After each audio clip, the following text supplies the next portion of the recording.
지난주에는 구약시대 하나님의 경륜, 즉 우리 주님의 구원 계획 가운데 우리 하나님께서 이 교회를 숨겨두셔왔던 이 숨겨진, 알려지지 않았던 미스테리라는 것을 지난주에 살펴보았습니다. 그래서 헬라어 성경 가운데, 헬라어 단어 가운데 미스테리온이다라는 이 교회는 신비였다. 그런데 이제 우리 주님께서 때가 되었을 때 신약시대 예수님이 오심으로 이 숨겨져 있던, 베일에 쌓여져 있던 교회를 우리에게 보여주시고 알려주셨다. 그래서 그런 측면에서 교회는 예수님의 몸이요, 교회는 예수님의 성전이요, 그리고 우리 교회는 예수님의 신부이다라는 것을 살펴보겠습니다. 오늘은 이제 두 번째로 예수님의 교회가 성전이라는 것을 우리 한번 살펴보겠습니다. 장로교회 다니시는 분들은 대부분의 사람들이 교회를 성전으로 생각합니다. 그러나 우리 침례교도는 예배당은 건물이다. 그냥 건물, 스트럭처, 어떤 피지컬한 물질로 만들어진 건물이고, 진짜 교회는 회중, 구원받은 성도들이다라고 믿고 있습니다. 그래서 저는 지난주에 언급을 제가 드렸지만 이 교회가 숨겨져 왔는데, 이 이스라엘은 하나님의 이 놀라운 그 주님의 사랑과 하나님이 온 천지 만물을 지으신 참되신 신이라는 것을 알려주도록 하나님이 이스라엘 백성들을 선택하셨지만, 그들은 오히려 우상을 숭배함으로 하나님께 등을 돌리고 배반함으로 하나님께서 그를 버리셨다, 유기하셨다, 하나님의 영광이 떠났다라고 말씀을 드렸습니다. 그렇다면 하나님의 이 놀라운 사랑과 구원의 복음을 누가 전할 것인지, 바로 하나님은 이제 두 번째 카드를 꺼내셨는데, 그게 바로 숨겨진 히든 카드, 바로 교회, 저와 여러분이 오늘 이 시대에 하나님께서 복음을 전하시며 세상을 구원하시기 위해서 사용하시는, 이제 실패하지 않으시는, 그렇다고 이스라엘이 하나님의 실패 작품이다라고 말씀드리는 것은 아닙니다. 그래서 오늘은 이 성전에 대해서 살펴보겠고, 다음 주에는 신부에 대해서 살펴보겠습니다. 제가 사실은 이 세 가지를 한꺼번에 다 말씀을 나누려고 했는데 자세하게 나누는 것이 더 좋을 것 같아서 오늘은 두 번째로 성전에 대해서 살펴보고, 다음 주에는 교회가 우리 예수님의 신부다라는 것을 살펴보겠습니다. 제가 지난주에 여러분께 말씀드렸던 교회는 무엇이 아니다, 세 가지 말씀드렸던 것 생각이 나십니까? 교회는 건물이 아니다. 교회는 사회 구조 기관, NGO나 어떤 사회 복지를 힘쓰는 그런 기관들이 아니다. 그리고 교회는 친목단체가 아니다라는 것을 말씀드렸고, 교회는 방금 말씀드렸듯이 세 가지, 무엇과 무엇이라고요? 몸과 성전과 예수님의 신부다. 그래서 오늘은 두 번째, 교회는, 저와 여러분은 우리 예수님의 성전이다. 참 이해가 안 가는 놀라운 축복이자 이게 신비입니다. 자, 그러면 교회는, 그리스도인은 예수님의 성전이라는 것을 살펴보면서, 자, 그러면 구약시대 때 성전과 예수님이 세워주신, 예수님이 이 교회, 저와 여러분을 구원하시고 우리 주님이 거하시는, 성령께서 거하시는 성전으로 삼아주신 것이 어떤 차이가 있는지 살펴보겠습니다. 여러분, 구약에 등장하는 이 성전은 처음에 성막으로 시작됐습니다. 태버너클, 그러니까 텐트로 시작됐습니다. 그러니까 성막, 막이라는 것은 장막이라는 의미가 아니겠습니까? 영어로는 태버너클이라고 하고요. 그리고 성전, 템플, 그러니까 성막과 성전의 큰 차이는 규모도 차이가 있지만, 성막은 이동식이었습니다. 모바일. 그래서 이스라엘 백성들이 가나안 땅에 갈 때 편리하게 뜯었다가 짓고 이동할 수 있어서 회막으로 출발하였습니다. 그리고 이스라엘 백성들이 이제 가나안 땅에 도착해서 가나안을 정복하고, 이스라엘 백성들이 드디어 가나안을 평정하고 다윗이 세운 신정국가의 이제 정식적인 모습을 갖춘 것이 예루살렘을 수도로 정하고, 바로 예루살렘 그곳에 하나님의 성전을, 움직이지 않는 성전을 벽돌과 황금과 귀한 재료, 석재를 가지고 귀하게 지은 이 성전이 이스라엘 백성들 구약시대 때 있었던 성전입니다. 오늘 제가 결론에 가서 말씀드리겠지만, 우리 그리스도인들은 저를 따라서 해 주시기 바랍니다. 이동하는 성전이다. 놀라운 축복입니다. 걸어다니는, 그래서 우리가 워킹 템플이다라는 것을 기억하시면 이 의미가 어떻게 중요한 것인지 오늘 설교 결론 부분에 가서 한번 내리면서 우리가 성전된 우리가 어떻게 살아가면서 예수님께서 저와 여러분을 거룩한 홀리 템플로 삼아 주셨다는 이 의미, 이 귀중성을 어떻게 우리가 워킹 템플로 우리가 살아 있으면서 걸어다니면서 만나는 이웃들에게, 이 세상 사람들에게 하나님의 이 거룩하신 모습을 나타내 보여야 하는지 오늘 말씀을 통해 도전이 되기를 바랍니다. 여러분, 이 솔로몬이 지었던 성전은 정말 굉장한 것이었습니다. 사이즈는 그렇게 크지는 않지만 이 솔로몬이 성전을 짓는데 걸렸던 시간은 모두 7년이 소요됐습니다. 여러분, 우리나라의 제일 높은 타워, 잠실에 있는 롯데타워도 7년은 걸리지 않았을 거라고 생각합니다. 근데 이 성전은 7년이 걸렸고요. 그 성전을 짓는데 동원된 사람이 무려 18만 명입니다. 믿겨지십니까? 그리고 현장을 감독한 감독만 3,850명. 그러니까 18만 3,850명이 7년 동안 동원이 됐으니까 그 노동력, 임금만 계산해도 제가 대충 계산하니까 45조 원이 나왔습니다. 그리고 그 성전을 짓는데 사용되었던 최고급 시다르, 그러니까 북쪽에서 외국에서 수입했던 최고의 목재, 석재, 대리석, 황금, 은, 각종 좋은 것들, 굉장한 것들을 돈으로 환산하면 계산이 안 나올 정도로 최고의 하나님의 거룩한 성전을 지은 것이 구약의 성전이었습니다. 하나님의 성막과 하나님의 성전이 완성됐을 때 공통점이 무엇이었습니까? 하나님의 놀라우신 임재가 구름으로, 놀라운 광채로, 아주 장엄한 모습으로 성막과 성전이 완성되었을 때 하나님의 임재가 그곳에 예루살렘의 이스라엘 백성들 가운데 임재하였습니다. 자, 그런데 이 성막 그리고 이 성전이 무려 400년이 채 안 돼서 모두 부서지고 회파되고 황무하게 변하게 되었습니다. 여러분이 솔로몬 그렇게 값진 재료로 7년 동안 심지어 석재를 다듬을 때는 거룩한 하나님의 성전에 잡음이 들리지 않도록 먼 곳에서 석재를 다듬어서 예루살렘에 옮겨와서 성전을 짓지 않았습니까? 최고의 재료, 최고의 정성과 최고의 장인들이 만든 최고의 걸작품과 같은 이 위대하고 놀라운 성막이 무너지고 회파되고 말았습니다. 성전 안에 있던 금양단, 떡상, 금등대, 이 모든 것들은 바빌론의 군대가 와서 모두 남김없이 가져가 버리고 말았습니다. 성전의 핵심이라고 말씀드릴 수 있는 이 지성소 안에 있던 법궤도, 그 아크, 그 법궤도 지금은 어디에 있는지 행방조차 찾을 수가 없습니다. 자, 이토록 영광스럽고 놀라운 하나님의 성전이 그토록 정성과 기술과 최고의 재료를 모든 것을 다 바쳐서 만들었던 이 하나님의 성전이 지금은 사라지고 돌 위에 돌 하나 남지 않고 흔적 없이 사라지고 말았습니다. 자, 그렇다면 이 하나님의 성전이 파괴된 그 두 가지의 의미는 저는 이렇게 생각합니다. 첫째, 하나님의 임재와 영광이 이스라엘 회중 가운데 이제 떠나가 버리고 말았다.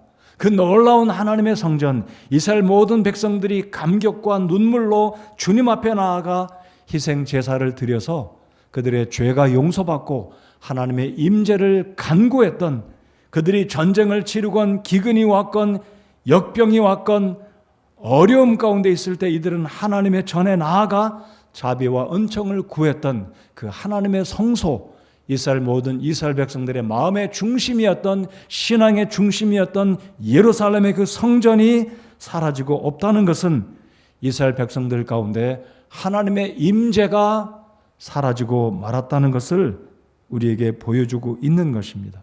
두 번째로, 하나님의 성전의 회파는 하나님께서 범죄한 이스라엘 백성들에게 더 이상 그들의 죄를 용서하시는 제사를 허용하지 않으시겠다. 내가 다시는 너희들에게 희생제나 속죄제나 화목제를 통해 너희들의 죄를 용서하는 동일한 방법으로 이제는 제사를 받겠다는 의미가 아니라 이제 머지않아 오시게 될 하나님이 보내실 이 땅에 오실 예수님을 통해서 이제는 너희들의 죄를 용서하시겠다는 시사적인 의미가 성전 파괴의 의미가 들어있는 가장 중요한 두 가지 의미가 있다라고 저는 생각합니다.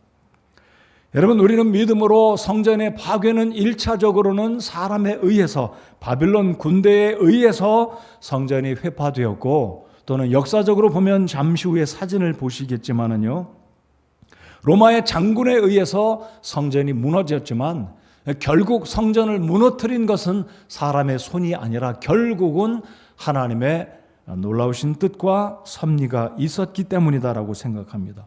하나님께서 성전을 만들라고 말씀하시지 않았습니까? 우리 하나님께서 모세에게 성막을 만들어라. 네 마음대로 만드는 게 아니라 정확하게 가로 세로가 얼마나 크고 넓이가 얼마고 높이는 얼마고 성소와 지성소를 나누고 지성소 안에는 어떻게 만들 양식까지도 정확하게 하나님께서 크기를 말씀해 주셨습니다. 근데 그 하나님이 성막을 하나님께서 사람의 손을 통해서 다 허물어 버리고 자취도 없이 사라지게 만드신 이유는 이스라엘 백성들이 하나님 앞에 죄를 짓고 우상 숭배한 결과로 하나님의 진노와 하나님의 징계로 말미암아 이스라엘 백성들은 그 놀라운 특권과 하나님의 임재 속에 살아갈 수 있었고 하나님의 보호하심과 하나님의 은혜 가운데 살 수 있었음에도 불구하고 그들이 하나님께 받았던 그 중차대한 임무, 그 거룩하고 이 놀라운 축복의 선민의 이 특권을 저버림으로 말미암아 우리 하나님께서 결국은 성전을 회파하시고 하나님의 임재가 끊어진, 그래서 제가 지난주에 말씀드렸던 것처럼 이스라엘은 지금 나라와 정부가 국민이 있지만 사실은 영적으로 하나님의 임재가 여전히 떠나 있는, 하나님의 이 은혜에서 유기되어 있는 상태. 결국은 7년 대환란 때 우리 하나님께서 유대인들을 다시 구원하실 14만 4천 명에게 인을 맞추게 하시고 온 세상에 있는 유대인들에게 복음을 전케 하셔서 비로소 마지막 70일에 하나님의 때가 되면 유대인들을 다시 돌아보시를 하나님의 은혜의 때가 이 세상에 돌아오게 된다는 것입니다. 자, 그래서 이 성전의 회파는 놀라운 의미가 그 속에 들어있다는 것. 성전을 지닌 이 이스라엘 백성들은 하나님의 특권과 은총 가운데 유일한, 온 세상의 유일한 하나님의 선민이었지만 그들 스스로가 그 특권을 발로 차버렸기 때문에 하나님은 이제 숨겨진 카드, 아까 말씀드렸던 이 구약시대 때는 알려지지 않았던, 노출되지 않았던 숨겨져 온 이 비밀을 자, 에베소서 3장을 다시 한번 열어서 보시기 바랍니다. 지난주에도 3장 9절을 저희들이 읽었습니다. 오늘도 또 읽지 않았습니까? 3장 9절에 보시면 또 예수 그리스도에 의해 모든 것을 창조하신 하나님 안에 세상이 시작된 이후로 감추어져 온 이 신비에 참여하는 것이 무엇인지 모든 사람이 보게 하려 하심이라. 즉 하나님은 교회로 말미암아 복음을 전케 하시고 이 세상에 있는 모든 세대와 모든 민족들로 하여금 하나님이 교회를 통해서 어떤 축복과 하나님이 교회를 통해서 어떤 일들을 이루시는지 모든 사람들로 하여금 보게 하시는 것이 하나님의 뜻이라는 것입니다. 그 역사의 중요한 무대 가운데 저와 여러분이 쓰임받고 있다는 사실은 얼마나 감사한 것인지 모르는 것입니다. 정말로 감사한 것이죠. 여러분 감사하십니까? 우리가 바로 하나님의 손에 들려져 있는 히든 카드다라는 것입니다. 우리가 교회요, 우리가 주님의 몸이요, 우리가 예수님의 성전이라는 것입니다. 자, 10절. 그 목적은 왜 하나님이 교회를 숨겨두셨다고요?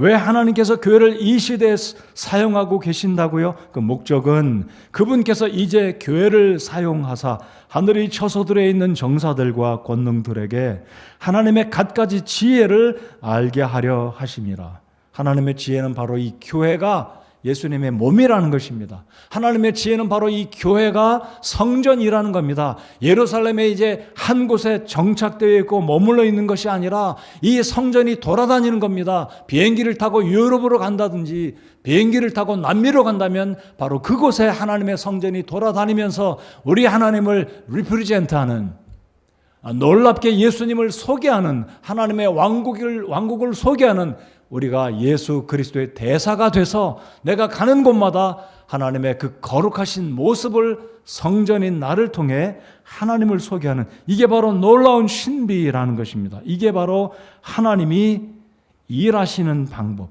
이게 바로 하나님의 갖가지 지혜를 모든 세대, 모든 사람들에게 알려주시고자 하는 것이라는 겁니다. 여러분, 이 성전에 대해서 이제 우리가 몇 가지 역사에 있던 일들을 살펴보면, 신구약 중간사라는 기간이 있습니다. 그러니까 400년 동안 우리 하나님이 침묵하시지 않았습니까? 여러분, 신약과 구약을 읽다 보면 말라기하고 마태복음이 곧바로 시작되는 것 같지만 사실은 말라기와 마태복음 사이에는 400년 동안 우리 하나님이 침묵하셨습니다. 일하신 것도 없고 선지자를 보내신 것도 없고 그냥 침묵만 하셨어요. 왜냐하면 하나님의 마음이 아프신 겁니다. 이렇게 표현하면 이해가 잘 되실지 모르겠어요. 야, 너희들 벌 좀 한번 받아봐라. 내가 너희들에게 만나지도 않고 너희들에게 선지자도 보내서 위로의 메시지도 더 이상 전하지 않겠다. 그것은 너희들이 무슨 일을 저질렀는지 너희들 스스로 깨달아라. 그런 의미가 아닐까 생각해 봅니다. 여러분, 이 신구약 400년 기간 동안에 어떤 일이 있었습니까? 여러 일들이 있었습니다.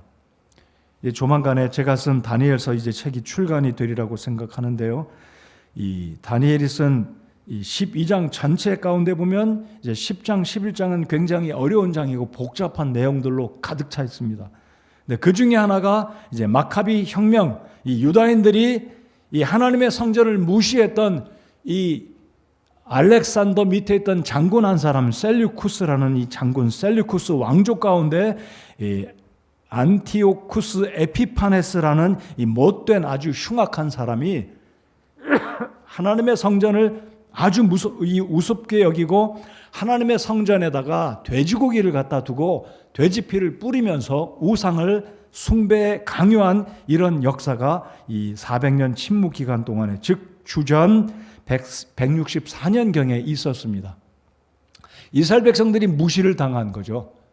그러니까 수룹바벨이 지었던 성전에 돼지고기를 갖다 바치고 돼지머리를 두고 돼지피를 뿌리는 것은 하나님을 무시한 것 물론이려니와 이스라엘 백성들을 정말 밟고 짓밟은, 무시한 것과 다를 바가 없다는 거죠. 그러니까 이것을 참지 못한 이 마따디아라는 이 아들들이 있었는데 그 중에 셋째 아들 유다라는 이 사람이 이 아버지와 형제들이 합해서 혁명을 일으키게 되는데, 그 혁명에 성공을 하고 무시받았던, 더럽힘을 받았던 하나님의 성전을 다 청소하고 깨끗이 하는, 소위 말하는 성경에 등장하는 수전절 절기를 지킵니다.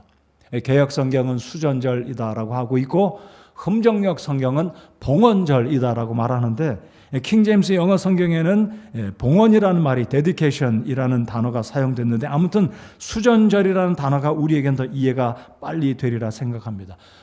그러니까 전을 수리했다, 성전을 수리했다. 그래서 중국어는 똑같이 중국어 단어에, 중국어 성경에서 한글 성경을 번역했기 때문에 CUDNG에 이렇게 표현합니다. 수전절.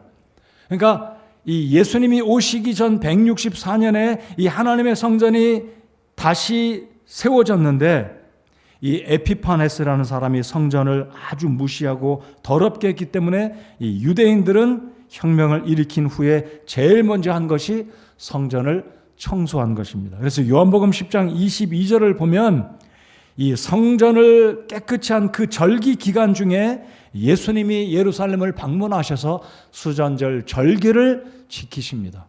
근데 성경에는 수전절이라는 절기가 없습니다. 예를 들어서 유월절, 장막절, 그다음에 이렇게 무교절 이런 절기가 나오지 않습니까?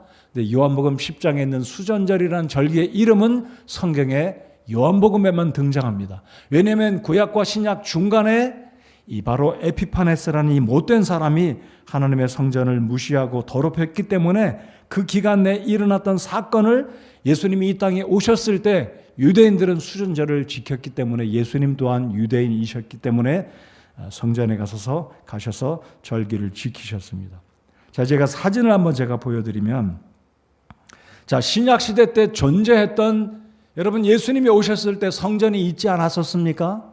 근데 그 성전은 사실 솔로몬이 지었던 성전 원형의 모습에서 바뀌어진 것입니다. 그러면 여러분 그림에서 보시는 왼쪽에 작은 성전이 솔로몬 성전입니다. 그리고 두 번째 성전은 헤롯이 지은 성전입니다.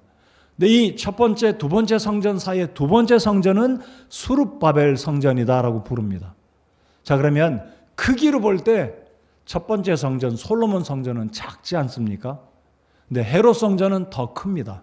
자, 그러면 역사적으로 아까 제가 말씀드렸던 첫 번째 성전, 원형에 가까운 첫 번째 성전은 바빌론이 침략했던 당시 주전 586년에 다 무너지고 사라졌습니다.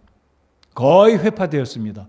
그리고 70년이 지나고 유대인들이 바벨론에서 돌아왔을 때 수룹바벨을 중심으로 무너졌던 성전을 다시 지었는데 그 성전이 제2성전 수룹바벨 성전이다라고 표현을 합니다. 그렇게 말을 합니다. 근데 이 수룹바벨 성전 또한 주전 63년 예수님이 오시기 전 63년도에 또다시 로마 장군 폼페이우스라는 장군에 의해서 무너져 버리고 말았습니다. 근데 이 성전을 지금 보시는 헤롯 성전, 여기서 말하는 헤롯은 헤롯 대제를 말합니다. 그러니까 예수님이 태어나시기 전에 예수님의 탄생 소식을 듣고 예수님을 죽이려고 했던 그 헤롯 대제가 주전부터 예수님 오시기 전부터 무려 46년 동안 예수님이 오시기 전 19년경부터 성전을 다시 짓기 시작했습니다. 그러니까 이 헤롯은 그러니까 로마 정부를 등에 업고 유대인들을 다스리는 분봉왕으로 유대인들에게 마음을 얻으려고 환심을 사려고 성전을 다시 세워줍니다. 성전을 확대하고 크게, 요즘 말로 하면 보기 좋게 리모델링한 성전이 제2성전 헤롯 성전입니다. 바로 이 성전을 가리켜서 예수님이 말씀하시기를 이 성전을 헐라 내가 사흘 만에 다시 세우리라 그렇게 말씀하셨을 때 사람들은 예수님의 말씀을 듣고 눈 감고 계신 분 눈 뜨십시오.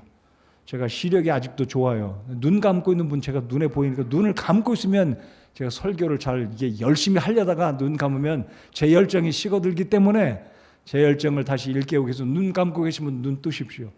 제가 이런 말은 다시 하지 않도록 눈을 좀 떠주시고 못생긴 제 얼굴을 똑바로 봐주시기 바랍니다. 제가 설교할 때 눈 감지 마십시오. 아니, 눈 감고 계시면 저분이 졸고 있는지 좀 묵상하는 제가 잘 모르잖아요. 묵상하신다면 괜찮지만 눈을 뜨십시오. 하나님 말씀 들으시면 눈을 뜨셔도 잘 들릴까 말까 하는데 눈을 감으면 졸기 쉽잖아요. 눈을 뜨십시오. 자, 그래서 이 성전은 헤롯 성전입니다. 그러니까 예수님이 이 성전을 할라 내가 다시 사흘 만에 세우리라 했을 때 사람들이 당신이 뭐길래 46년 동안 지었었고 지금도 예수님 당시 사실 짓고 있었습니다. 그러니까 외벽 공사를 끝마치고 있었어요. 여전히 이 성전은 짓고 있었습니다. 근데 예수님이 40도 안 된 새파랗게 젊은 예수님 말씀하시기를 야, 이 성전을 헐어봐라 내가 사흘 만에 다시 세우리라 그랬을 때 사람들은 안 믿겨지는 거예요.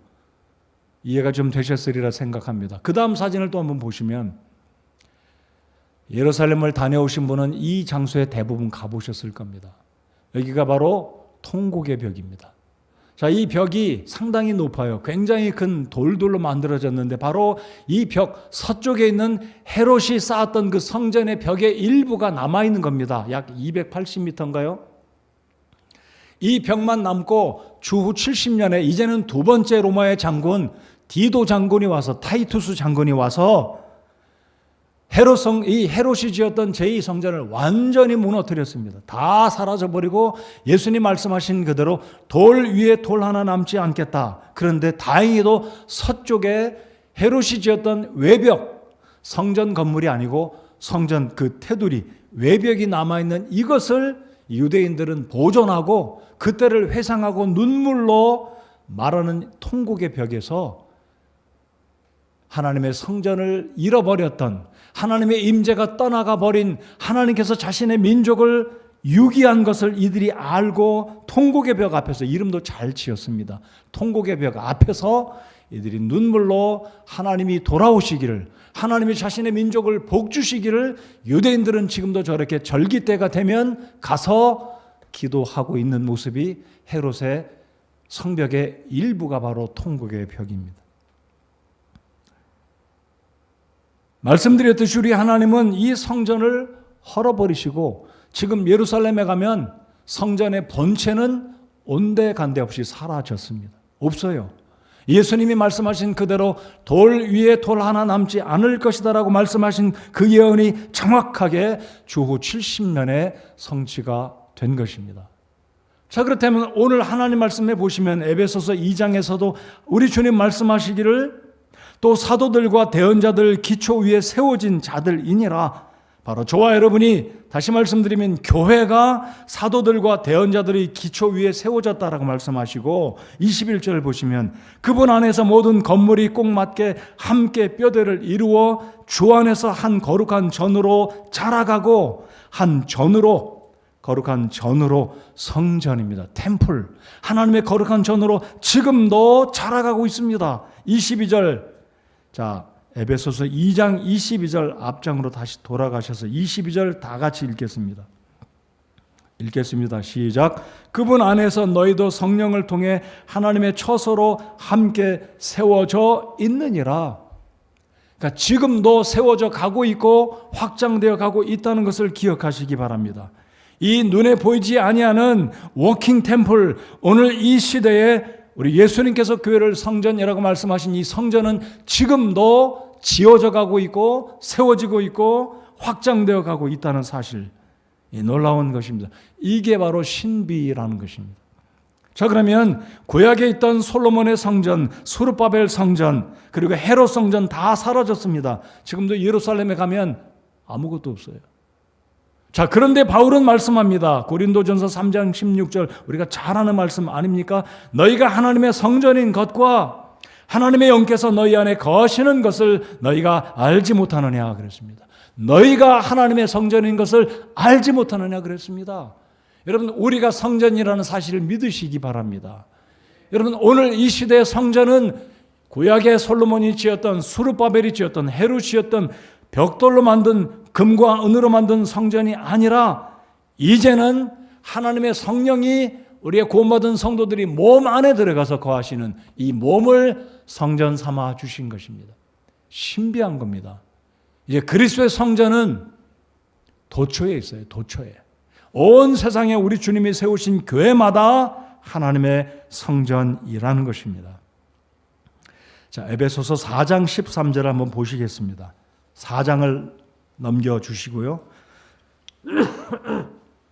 4장 13절 다 같이 읽겠습니다. 시작.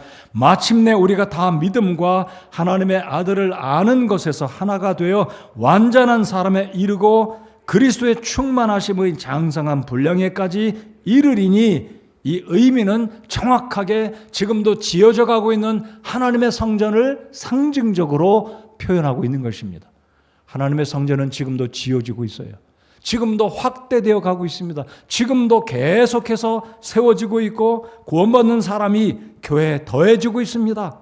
교회에 더해지고 있습니다. 오늘도 이곳에 저곳에 남극은 아니죠. 저 남미의 북쪽에 교회가 세워지고 있다는 의미는 하나님의 성전이 지금도 세워지고 있다는 것입니다. 자, 그래서 이 하나님의 성전은 예수 그리스도의 교회인데, 이 하나님의 성전은 현재 진행형으로 지금도 확대되고 있고 세워지고 있다는 사실.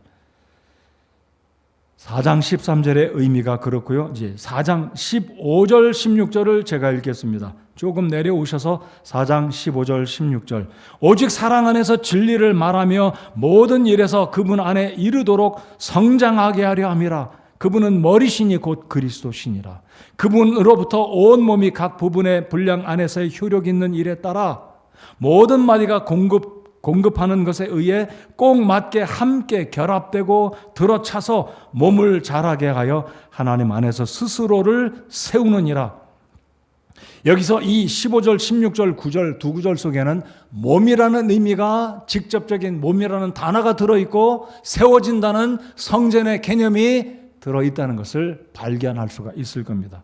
그러니까 이 4장 12절, 13절, 14절, 15절, 16절까지는 교회가 예수님의 몸이라는 것, 그리고 머리 되시는 예수님, 모퉁이 돌 되신 예수님을 중심으로 이 교회가 연결되어지고 있고 자라가고 있고 세워져 가고 있다는 것을 상징적으로, 그리고 그림과 같이 우리 하나님은 이 말씀을 통해 우리에게 보여주고 계신 것입니다.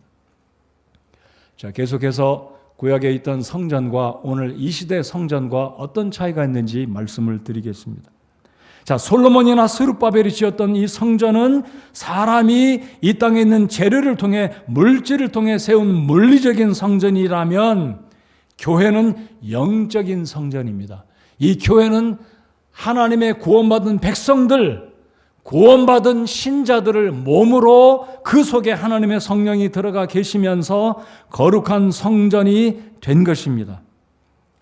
그러므로 구약의 성전은 한 곳에 머무른 성전이고 이스라엘 백성들을 중심으로 하는 성전이고 예루살렘을 중심으로 하는 성전이라면, 이제 그리스도의 성전은 구원받은 사람들의 몸 속에 하나님의 성령이 들어가셔서 성령 침례를 주심으로 성도와 예수 그리스도가 연합되어서 함께 지어지고 함께 세워지고 확대되어 가는 이 놀라운 신비가 오늘 이 시대, 신약 시대에 하나님이 주시는 예수 그리스도의 성전이라는 것입니다.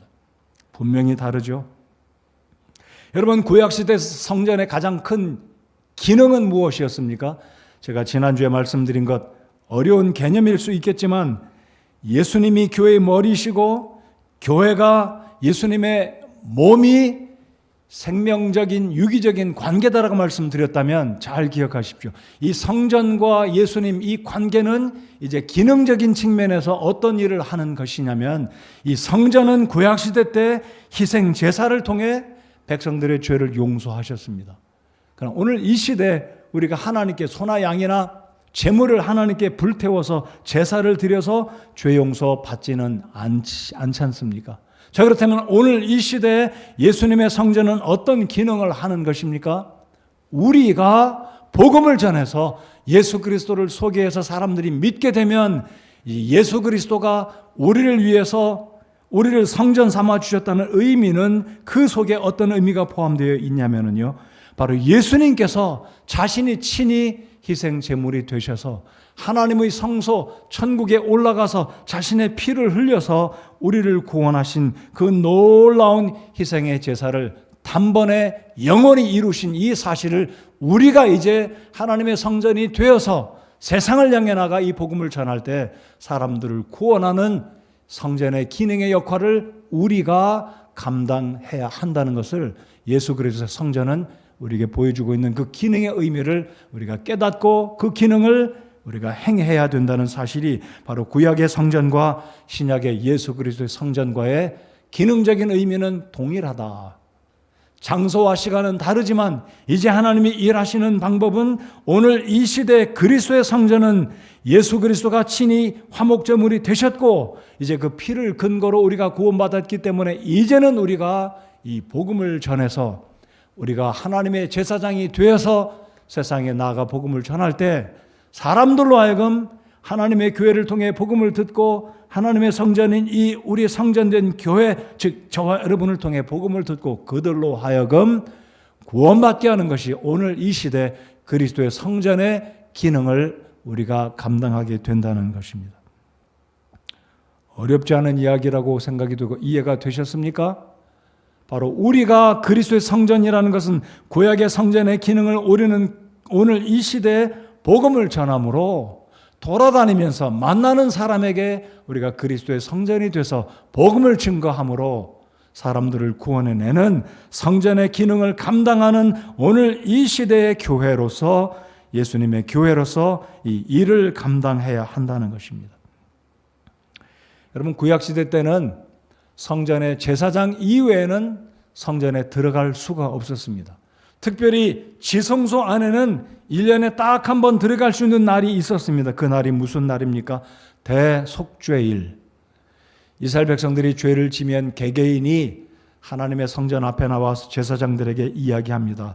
내가 무슨 죄를 지었으니 이 양을 바칩니다. 이 양을 잡아서 저의 죄를 용서해 주십시오. 그게 이스라엘 백성들의 1년 내내 행하던 일이었습니다. 근데 하나님은 이스라엘 민족 전체의 죄를 용서하는 날을 하루를 잡아주셨는데 그 날이 대속죄일입니다. 이 날은 모든 이스라엘 백성들 전체의 죄를 속량하는 대제사장이 지성소 안에 들어가서 양을 잡아 그 피를 성소의 언약궤 위에 시온자 위에 피를 뿌리면 이스라엘 민족의 죄가 용서받는 대속죄일 딱 하루였습니다. 그날은 지성소에 대제사장만이 들어갈 수 있었습니다. 자, 그런데 여러분 신약시대 이 하나님의 성전에는 누가 들어갑니까? 우리 자신이 성전이기 때문에 들어갈 일도 없고 나올 일도 없는 겁니다. 우리 스스로가 성전입니다.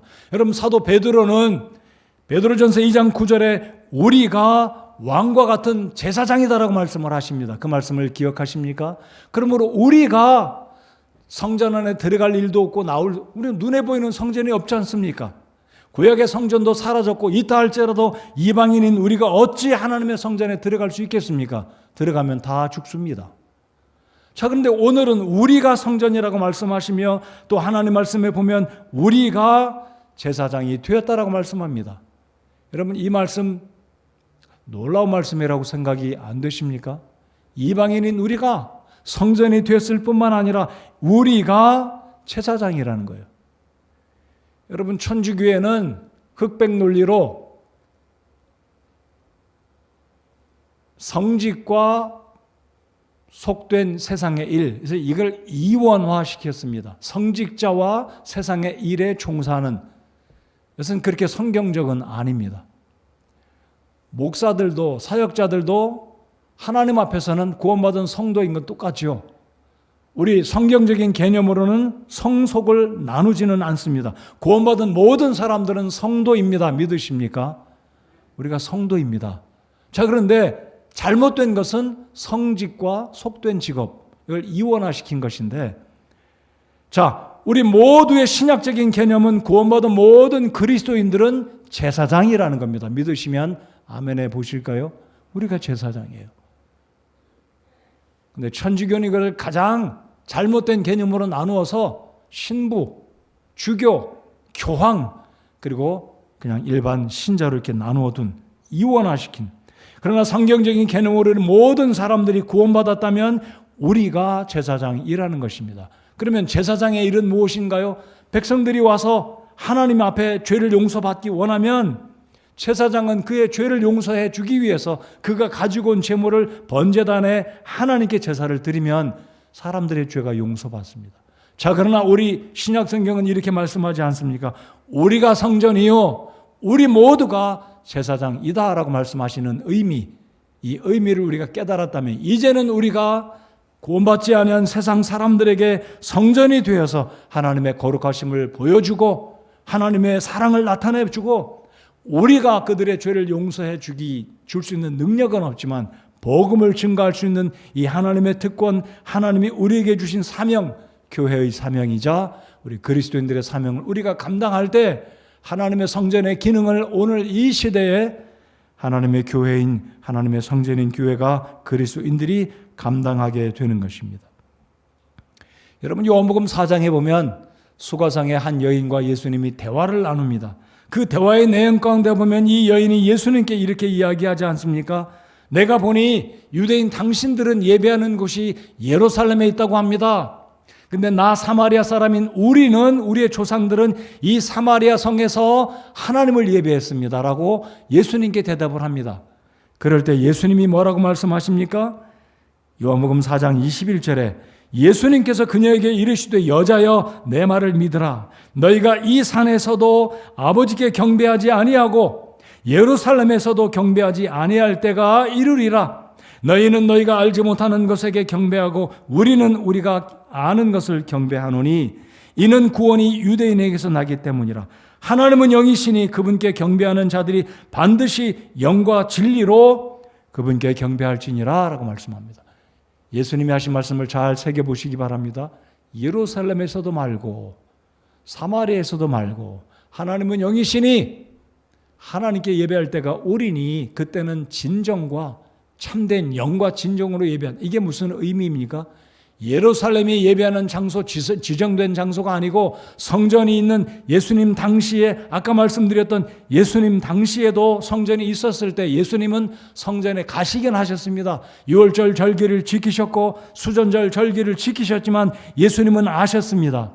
이제 하나님께 예배하는 곳은 사람이 지은 성전 예루살렘이 아니라 영으로 계시는 그 하나님, 아니 예수님 자신이 경배를 받으실 주님이신 것을 아시기 때문에 성전이신 예수님은 하나님께 예배하는 자들은 신령과 진정으로 예배해야 될 때가 올 것이다. 바로 예수님은 성전의 의미를 아셨기 때문에, 아니 예수님 자신이 성전이시기 때문에 이제는 예루살렘에서도 말고 사마리아에서도 말고 특정한 지역이 아니라 너희가 있는 그곳에서 참된 마음으로 성령의 감동을 입고 예배하면 하나님이 그 예배를 기쁘게 받으신다라고 우리 주님이 말씀하신 것입니다.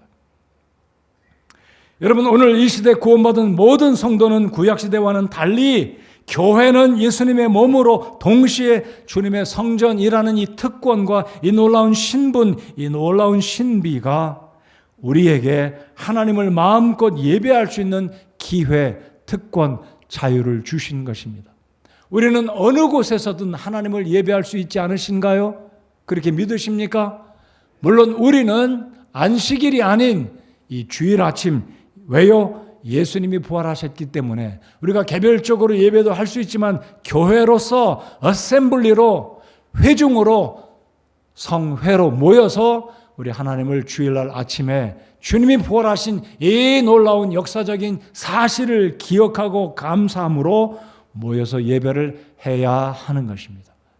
그러므로 우리 그리스도인들은 어떤 특정한 장소에서 예배하는 것은 아닙니다. 어느 곳이든 언제든 마음껏 하나님을 예배할 수 있고, 특별히 공적인 예배는 우리 모든 교회가 성도들이 함께 모여 부활하신 우리 주님, 교회의 머리 되신 우리 주님, 교회의 모퉁이 돌이신 주님, 우리를 성전 삼아주신 성전의 본체이시자 성전의 중심이신 바로 예수님을 교회가 모여서 예배를 드리는 것입니다.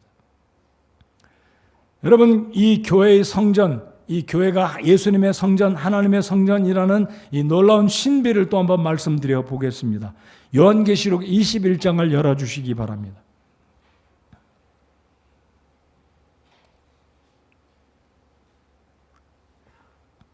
구절마다 다 읽지는 않겠습니다.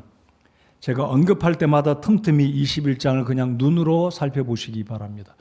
요한계시록 21장에는 하나님의 성전, 즉 교회의, 예수님의 몸 교회가 또 등장하고 있습니다.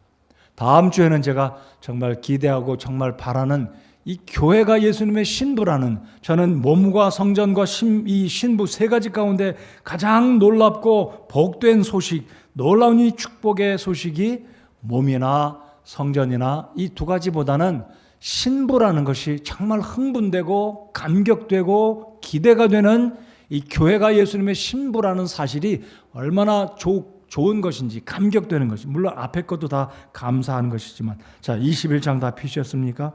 여러분, 21장을 보시면 천국을 실제적인 크기와 천국의 실제적인 모양이 어떤지 문자적으로 하나님이 기록하셨습니다. 요한계시록 21장입니다. 여러분, 구약성경을 보시면 아까도 제가 말씀드렸듯이 성막은 가로가 몇이고 길이가 몇이고 장과 광과 높이가 얼마다 하나님께서 모세에게 말씀하셨습니다. 하나님께서 솔로몬에게 성전을 짓되 높이가 얼마요? 다 이야기해 주셨습니다. 근데 흥미로운 것은 요한계시록 21장에 보면 천국의 길이가 가로와 세로가 얼마인지 높이가 얼마인지, 근데 이것을 공간적인 개념으로 말씀드리면 천국은요, 가로와 세로와 넓이가 똑같은 정입방체 주사위 모양과 같습니다. 천국의 모양은 주사위 모양과 같아요. 자, 그런데 이 천국은 12문이 있습니다. 동쪽에 3개, 동서남북으로 3문씩이 있어요. 이것은 제 상상입니다. 3개가 있다는 것은 삼위일체 하나님을 의미하는 게 아닌가.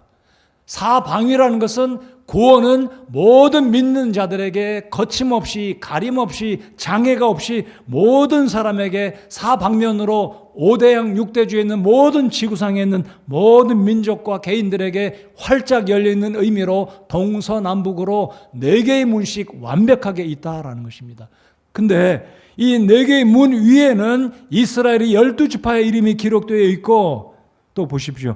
천국의 성벽의 12기초가 있는데 이 의미를 에베소서 4장과 연결해서 상상해 보시기 바랍니다. 놀라운 신비가 그 속에 들어있어요. 여러분, 아까 우리가 읽었던 에베소서 2장과 4장에 보면 예수님을 중심으로 모퉁이 돌로 벽과 벽이 연결되어서 함께 자라고 있고 세워져 있다라고 말씀을 합니다. 근데 천국에는요, 12기초석이 있고 12문이 있는데 12문의 이 문 위에는 12사도의 이름이 있다. 여러분, 우리가 천국에 들어갈 때 마태의 문으로 들어갈지 요한의 문으로 들어갈지는 모르겠어요. 여러분, 동쪽에 있는 문으로 들어갈지 저는 남쪽 문으로 들어갈지 몰라요.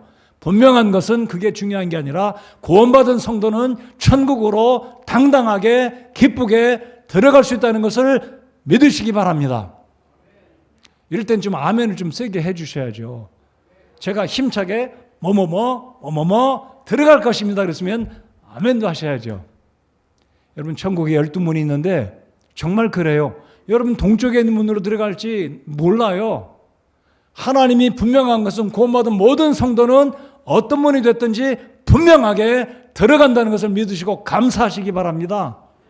자, 그런데 문에 12사도의 이름이 있을 뿐만 아니라 잘 보십시오. 이 성벽에 기초 벽들이 있는데 그 벽에는 누구의 이름이 있다고요?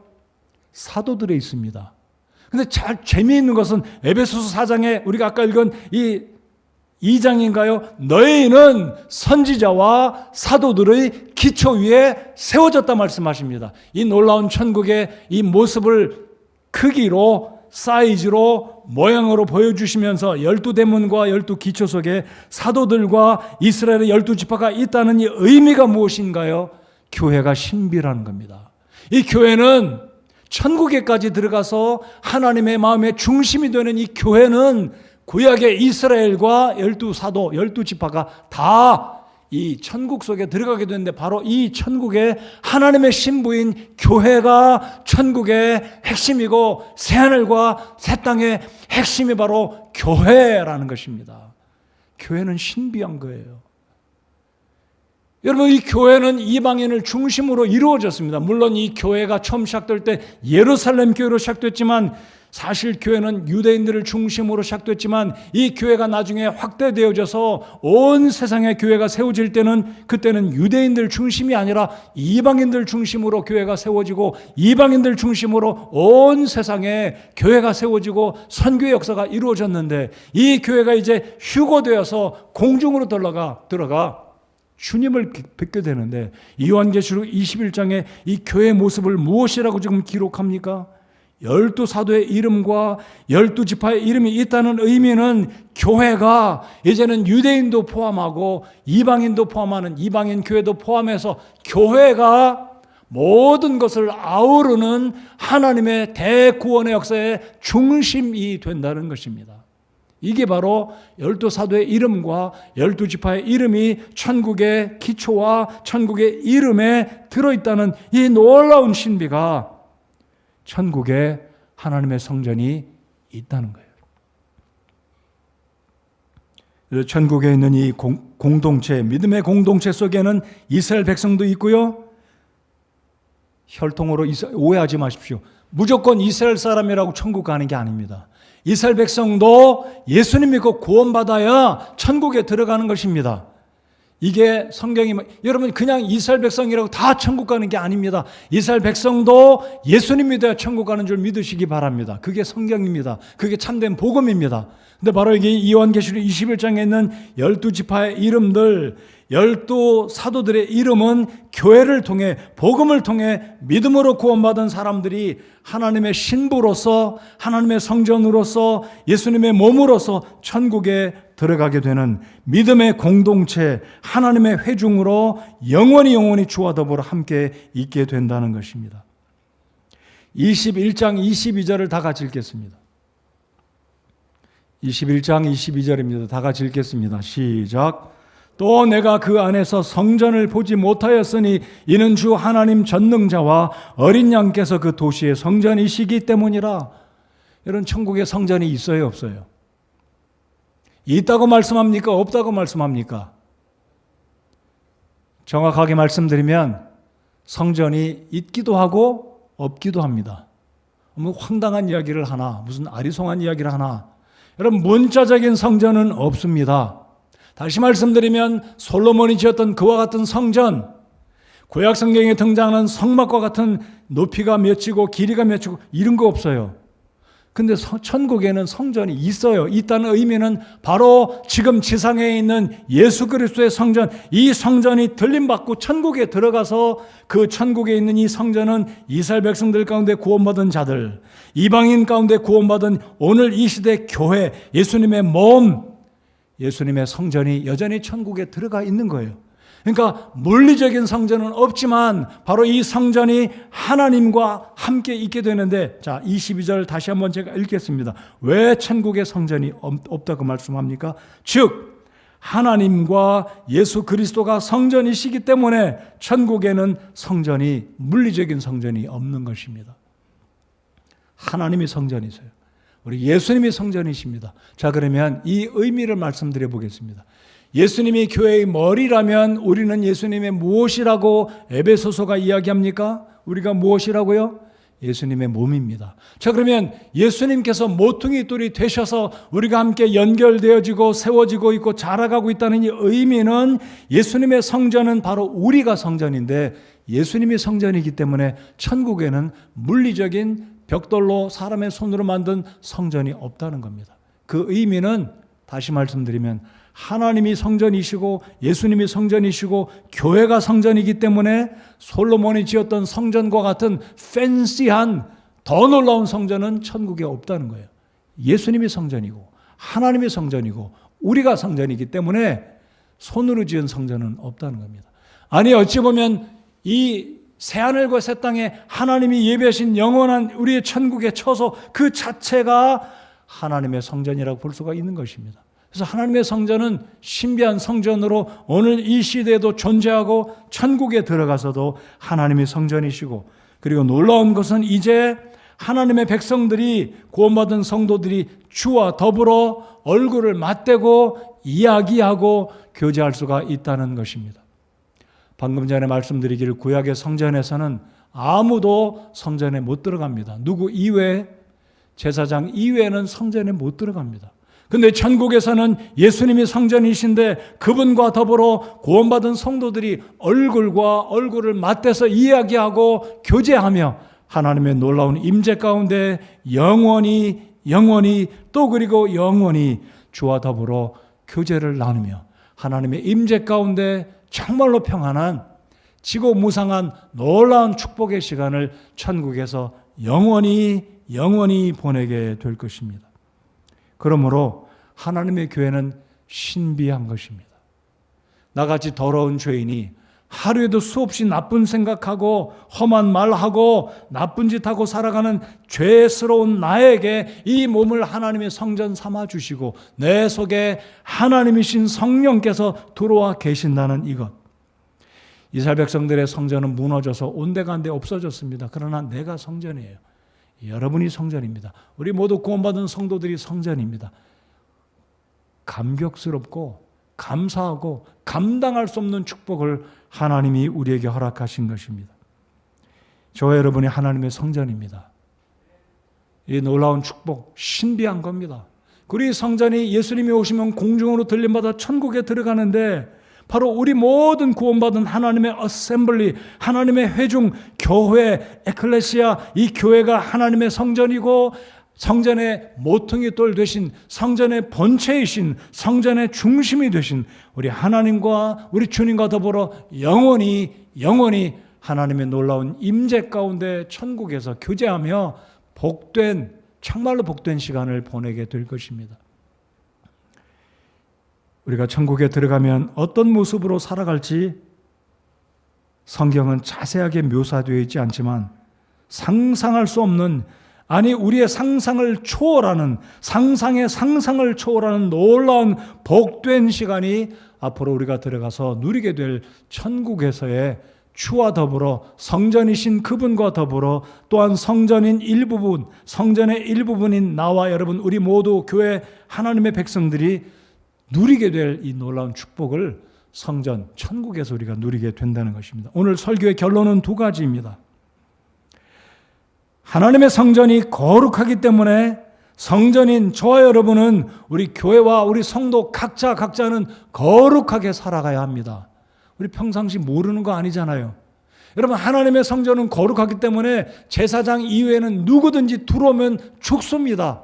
여러분, 구약 성경에 제가 자세하게 말씀드릴 수는 없지만 아론의 두 아들 홈리와 비느하스가, 엘리의 두 아들이 죽었습니다.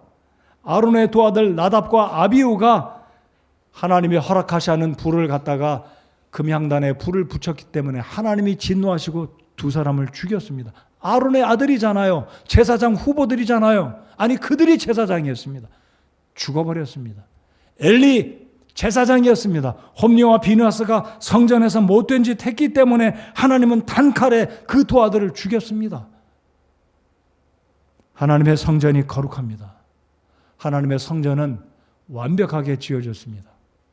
우리가 하나님의 성전입니다. 그렇다면 이 의미는 무엇인가요? 하나님의 성전인 우리가 이 시대에 거룩하게 살아야 한다는 굉장한 사명과 의무를 하나님께서 저와 여러분에게, 교회인 우리에게, 하나님의 몸된 우리에게, 하나님의 성전들인 우리에게 하나님이 주셨다는 것입니다. 그러므로 사랑하는 성도 여러분, 우리가 성전이라는 의미는 우리가 어떻게 말하고 어떻게 행동하고 어떻게 살아야 하는지, 이 세상 앞에 우리가 성전으로 워킹 템플로 가는 곳마다 하나님의 성전이 말을 함부로 하고 하나님의 성전이 추하고 못된 모습으로 간증을 이뤄서 되겠습니까? 하나님의 성전인 우리는 사람들에게 예수님이 온유하셨듯이, 우리 주님이 충성이요 신실하셨듯이 사람들 앞에 간증을 세우고 거룩한 삶을 살아야 하는 것이 오늘 우리가 성전이라는 이 사실 앞에 이 세상에서 어떻게 살아야 하는지를 하나님이 교훈해 주시는 것입니다. 따라서 해 주시기 바랍니다. 내가 거룩하니 너희도 거룩할지라. 오늘 이 시대 얼마나 타락했습니까? 성적으로 정말로 타락하고 상상을 초월할 정도로 성적으로 타락한 시대에 우리가 살고 있습니까? 윤리적으로 도덕적으로 얼마나 비뚤어졌고 왜곡되었고 속이고 속는 시대에 우리가 살고 있습니까? 하나님의 성전은 거룩합니다. 교회가 하나님의 성전이라는 의미는 우리가 하나님의 성전으로 돌아다니며 어디서든 누구를 만나든 하나님 앞에 우리가 거룩하게 말하고 거룩하게 생각하고 거룩하게 살아야 할 책임과 의무가 우리 모든 그리스도인들에게 주어졌다는 것입니다. 두 번째로 우리가 잘 아는 이야기입니다. 우리는 소금과 빛이라는 의미, 이 의미는 정확하게 예수 그리스도가 너희는 세상의 소금과 빛이라는 의미는 우리가 성전이 되었기 때문에 우리는 이제 걸어다니는 워킹 템플로서 걸어다니는 이 세상에 하나님을 소개하는 성전으로 나아가 제사장으로서 그 임무와 하나님이 주신 우리의 사명을 감당해야 된다는 것입니다. 그러므로 우리가 성전이라는 의미는 이 세상에 부패한 이 세상, 백성들이, 이스라엘 백성들이 성전에 와서 그들의 죄가 용서받았듯이 우리가 이 세상의 소금과 빛이 되어서 부패한 세상을 밝히고 정화하는 성전의 의무, 아까 말씀드렸던 성전의 기능을 우리 모두가 감당해야 한다는 사실이 오늘 이 시대 교회가 하나님의 성전이라는 의미가 들어있는 것입니다. 어렵습니다. 어려운 사실입니다. 그럼에도 불구하고 하나님께서 우리를 성전 삼아 주신 이 놀라운 특권과 감당할 수 없는 축복을 이루어가는 하나님의 성전으로 살아가는 하나님의 제사장으로 빛과 소금으로 이 세상을 밝히고 정화하는 한 사람 한 사람 우리 예수님의 성전으로 제사장으로 살아가는 저와 여러분 되시기 바랍니다.